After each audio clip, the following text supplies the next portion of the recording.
안녕하세요. 스시야기의 노세노세입니다. 이번 영상은 영등포의 축복이라는 나카지마 고에몽입니다. 스시조 스시 마츠모토에 계셨던 박세진 셰프님께서 2019년 가을에 오픈한 스시야이고요. 요리가 제법 많이 나온다고 해서 술 좋아하시는 분들의 입소문을 빠르게 탔던 곳으로 알고 있습니다. 영등포 시장역 2번 출구로 나오셔서 아쿠로 타워 스퀘어 건물 지하 1층에 있는 크로리마트 옆 복도로 쭉 들어오시면 되겠습니다. 안에 향을 피워 놓으셨고요. 이렇게 긴 복도에 있는 스시야를 거의 못 본 것 같은데요. 저처럼 처음 오시는 분들은 복도 끝에 어떤 공간이 있을지 이게 은근 설레게 하는 순간이 있더라고요. 실내는 11석의 카운터석이 전부이고요. 실내가 꽤 넓어서 개방감이 있는 게 좋았습니다.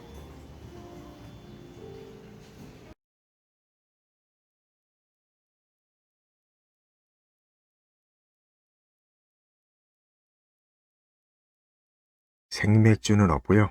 기른 병 10,000원입니다. 주류 메뉴판 쭉 보실까요?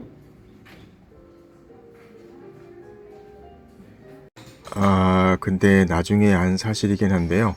셰프님께서 키키 자켓이 그러니까 사케 소믈리에 자격증이 있으시더라고요. 구름의 수시 이용수 셰프님도 이 자격증이 있으신데요.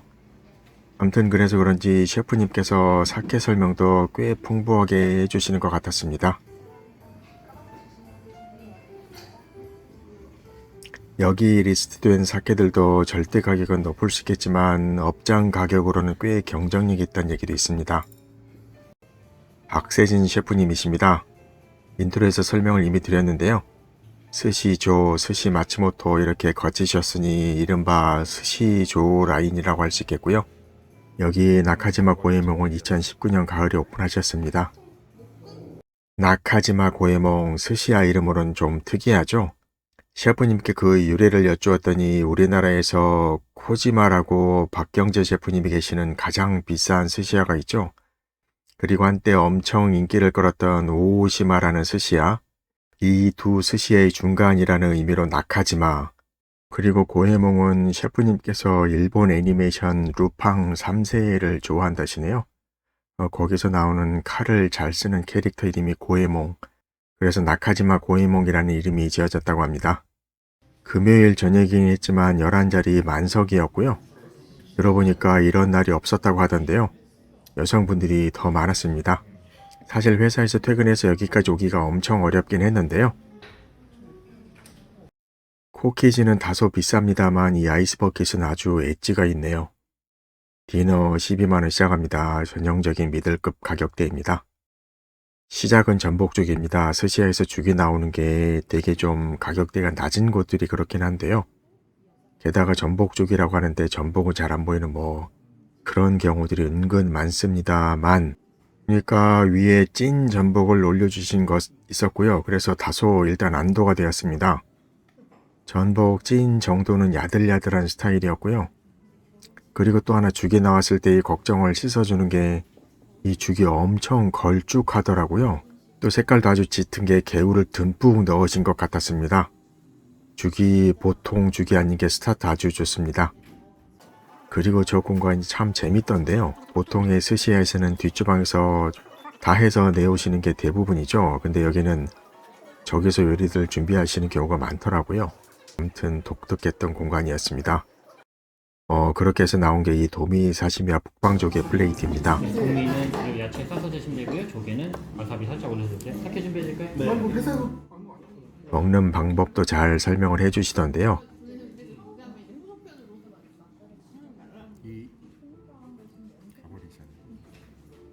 사시미에 저게 뭔가 있는데 약간 쌉싸르한 게 발사믹 소스였던 것 같고요.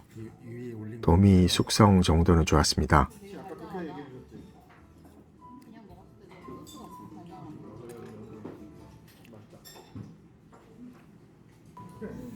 그리고 옆에 있는 북방조개는 불질을 해서 위에 시치미까지 뿌려서 내어주셨는데요. 맛없음 반칙인 술안주로도 아주 좋은 녀석이죠. 여기서도 포토타임을 잘 활용하시네요. 우와 새우인데요. 엄청 컸고요. 저도 그렇지만 여기저기서 아주 사진 찍느라 정신이 없었습니다. 머리는 튀김으로 또 몸통은 스시로 내어준다 하시고요. 뭐 다들 그렇게 하시죠. 스이모노는 신조라고 하는 부드러운 어묵이 들어가 있었고요.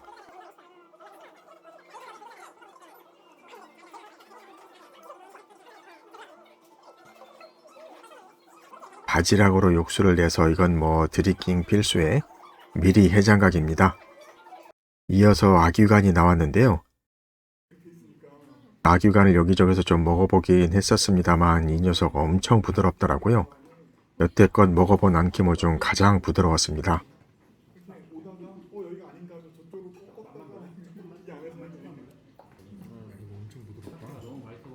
국물 또한 짜지 않게 간이 되어서 이것도 원샷 했습니다. 튀김은 옥돔인데요. 비늘을 살려서 튀기는 방법으로 내어주셨고요. 바삭거리는 식감 잘 살아있었습니다. 튀김옷도 약하게 입히셔서 옥돔 맛이 잘 느껴지는 것도 좋았습니다. 그리고 밑에 깔린 양파는 원래 튀김하고 같이 먹는 거긴 한데요. 따로 먹어도 그렇게 짜지 않았고 또 아삭한 식감도 살아있어서 입가심처럼 먹는 것도 괜찮더라고요. 금태입니다. 감사합니다. 생선 좀 드시다가 나머지 밥이랑 해주세요. 금태구이 나왔습니다. 원래 이런 경우에는 밥하고 바로 섞어서 먹으라고 하시는데요. 여기서는 생선만 먼저 한번 맛보고 나서 섞으라고 하시네요. 일단 생선만 먹어봤는데요. 이게 그렇게 짜지가 않더라고요. 어떻게 보면 이런 구이류 치고는 싱겁다고 할 수 있는 정도였습니다. 뭐 저한테는 더없이 좋은 간이었고요, 사실. 그리고 밥하고 섞어 먹는데도 짠맛은 거의 안 느껴지고 오히려 밥과 함께 하니 더 달게 느껴질 정도였습니다. 테부키가 세팅되네요. 스시가 나오려나 봅니다. 아까 그 포토타임즈에 나온 도화새우네요. 이 새우가 또 삶기를 잘해야 되는데요. 질긴 감 없이 오도독한 식감 살아있는 게 아주 잘 삶아졌습니다. 뒤이어 바로 머리튀김 나왔고요. 다리는 진짜 입에 찔리지 않도록 조심해서 배우세요. 설명도 이렇게 주시니 아주 조심히 잘 먹었고요. 이런 튀김도 사실 간을 조금 세게 하는 경우가 있는데요. 이 녀석도 그렇게 짜지가 않더라고요. 주문이 정직이 심하지다. 뒤이어 나온 스시는 시마아지입니다. 스시 사이즈는 아담한 편이었고요.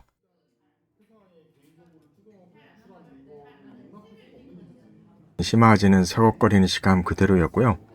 샤리가 아까 새우 나올 때도 느끼긴 했는데요. 적초를 쓰시는 것 같은데 초향이 거의 안 느껴지네요. 오히려 달다는 느낌이 듭니다. 셰프님 스시 주시는 모습 잠시 보실까요?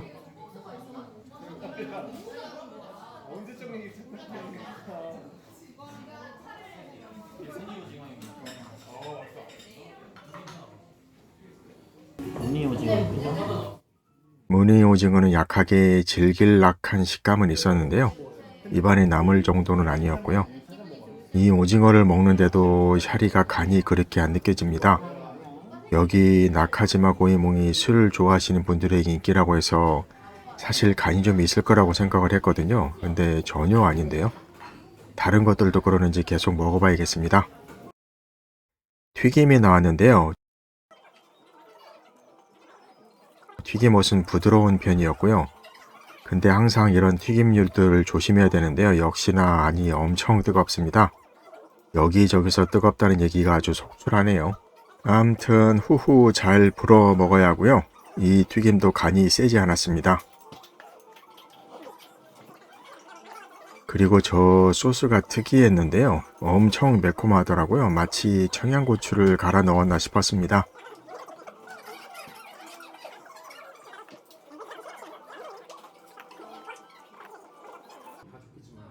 꽃게를 우려낸 미소장 노라이는 꽃게가 들어간 미소 시루는 거의 처음 먹어봅니다.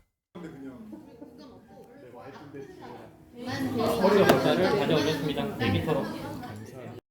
내기 토로가 나왔는데요. 단무지도 같이 있어서 오도독한 식감이 있었고요. 이 녀석 간도 역시나 세지 않더라고요.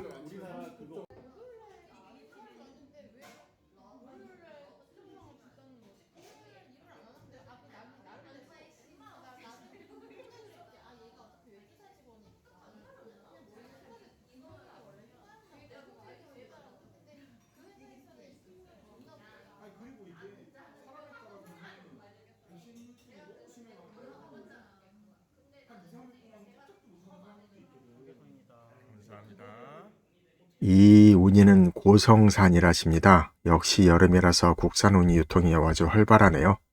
충분히 녹진한 맛 괜찮았습니다. 김은 비싼 것 같진 않았고요. 이렇게도 안 나오네. 미안해.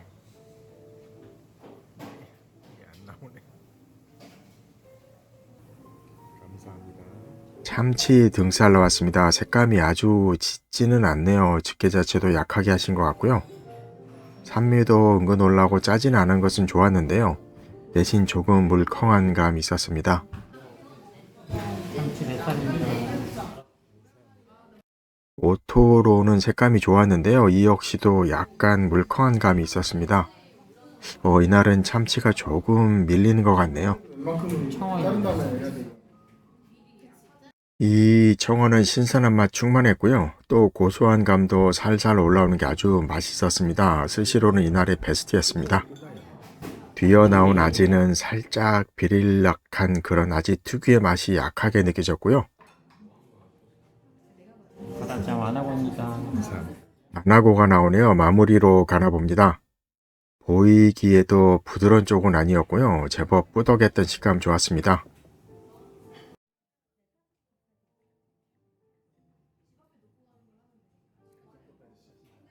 교쿠가 호다닥 나왔는데요. 바로 포토타임 또 있었습니다. 포토마키를 저렇게 플레이트로 준비를 하시니 포토가 많네요.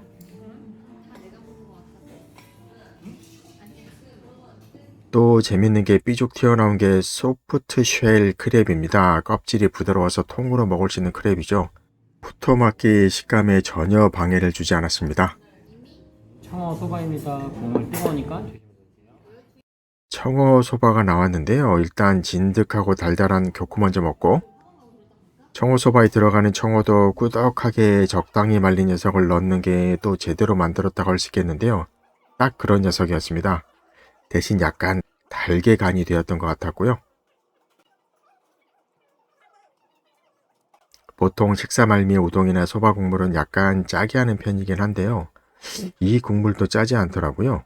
보니까 이날 음식이 전체적으로 짜다고 생각되는 게 거의 없을 정도라서 다소 의아해하면서도 저는 너무나 좋았던 식사였습니다.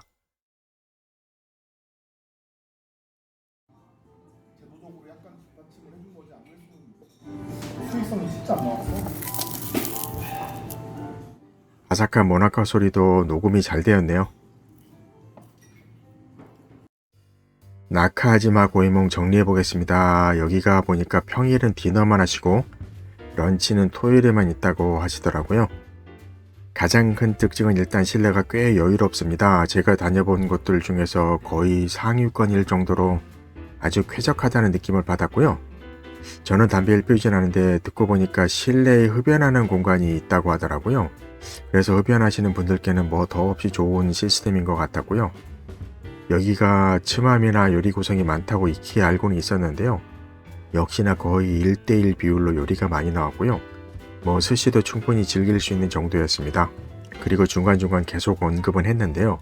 요리도 그렇고 샤리도 적초를 쓰시는데 모든 구성의 간이 거의 안 느껴질 정도라서 저도 처음에는 선입견을 갖고 방문을 했는데도 아무튼 간이 절대 세지 않았던 점 아주 의외였지만 저는 너무나 좋았습니다. 여기가 제게는 반대로 찾아오기 쉽지 않은 위치이긴 한데요. 근처에 사시는 분들이라면 굳이 강남 쪽까지 찾아가실 필요가 없겠다 싶었고요. 스시와 요리를 골고루 즐기시고 싶은 분들께는 나카지마 고이몽 괜찮은 선택지라는 생각이 듭니다. 영상 이렇게 마치고요. 스시와 요리가 골고루 나오는 스시야로 제가 너무나 좋아하는 히카리야고요. 또 청담동 쪽에 있는 이기용원 셰프님의 청담 훈도 봐주시면 감사하겠습니다.